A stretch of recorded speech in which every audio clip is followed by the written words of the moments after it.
Michael Shane Townsend says that attack has haunted him for years, wondering what happened to the woman in Rosedale, Mississippi. It's a confession he first made to us, not police. The town of Rosedale, Mississippi. A rural farming community in the Delta, where some say blues singer Robert Johnson sold his soul to the devil. A quaint town. Where a confessed serial killer says he met one of his victims.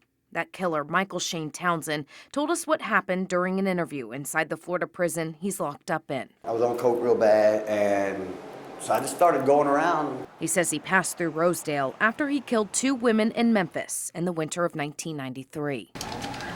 Townsend first mentioned Rosedale in June, an email sent through the jail's messaging system. Take a look. On June 7th, he wrote, "Been thinking a lot about an incident that happened in Mississippi. I think Rose something or other. I picked up this woman just to get high with." Townsend says he doesn't remember much about her, except she was a pretty young African-American woman. He thinks he met her at a gas station near the town square, and they drove to a cemetery to do drugs. The rest of the online conversation was exactly what he told us in person. She pulled a gun on me and tried to take my money and my dough. Townsend said he then punched her and grabbed her gun, but it wasn't loaded. I hit her with a stick. When I hit that girl the second time, and I was just in the, what the hell? There's a truck coming. There's a pickup truck right there. I mean, watching me. You know what I mean? I was like, and she was still alive. I mean, she was moving and moaning. She was alive. Townsend says he was nervous. He was about to get caught. I seen this truck, and I was like, oh, you see the box, the outline of the pickup truck, like on the other side of these trees, because there's a cemetery out there, okay? And I was like, oh, I wonder if he's seeing me. But no one got out of the truck. He dropped the stick and slowly backed away. I eased on around the car, and I took off. He didn't chase me, anything like that. He says he doesn't know what happened to the woman. To this day, he wonders if she died. Ain't no telling what might have happened afterwards, Miss Carter. There's really not. When we got back from interviewing Townsend in Florida, my photojournalist and I went to the Bolivar County Sheriff's Office, since they would have investigated any big crime in Rosedale at the time. 2 investigators met with us off camera for about 20 minutes. We told them everything Townsend admitted.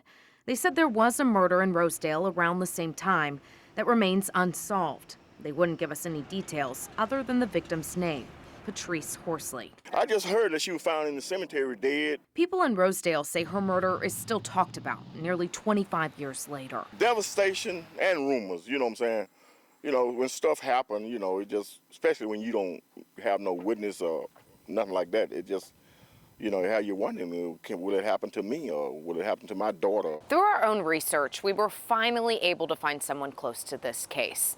Horsley's brother has since moved out of the town, but agreed to speak with us on the phone. He shared this photo of his sister and told us her murder continues to weigh heavily on the family. A beautiful life lost too soon. And every day they hope for answers and justice.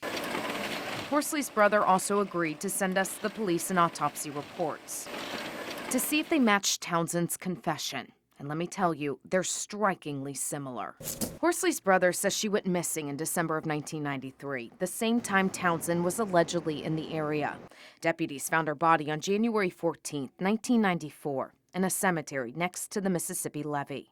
The offense report states, it looked like at one point Horsley tried to run, but someone went around the tree and picked up a limb or big stick and beat her in the head with it. A similar account to what Townsend described. She tried to rob me. That's what I hit with a stick. Excuse my language. I didn't have nothing, so I had to pick up something. The state's medical examiner's office performed the autopsy report, indicating Horsley was strangled and had multiple injuries to her head. The examiner wrote, it was a violent death. Horsley was just 22 years old. Them days were just dope days, just dope days, and then I live with what happened. We reached out to Bolivar County deputies to see if they have or plan on talking to Townsend, but we've yet to hear back. Townsend did send us a message a few days ago saying that he heard some Mississippi investigators wanted to talk to him, but he was hesitant on how transparent he wanted to be. He's mentioned before he's afraid of the death penalty. We'll let you know what we find out. Jessica Gertler, WREG News Channel 3.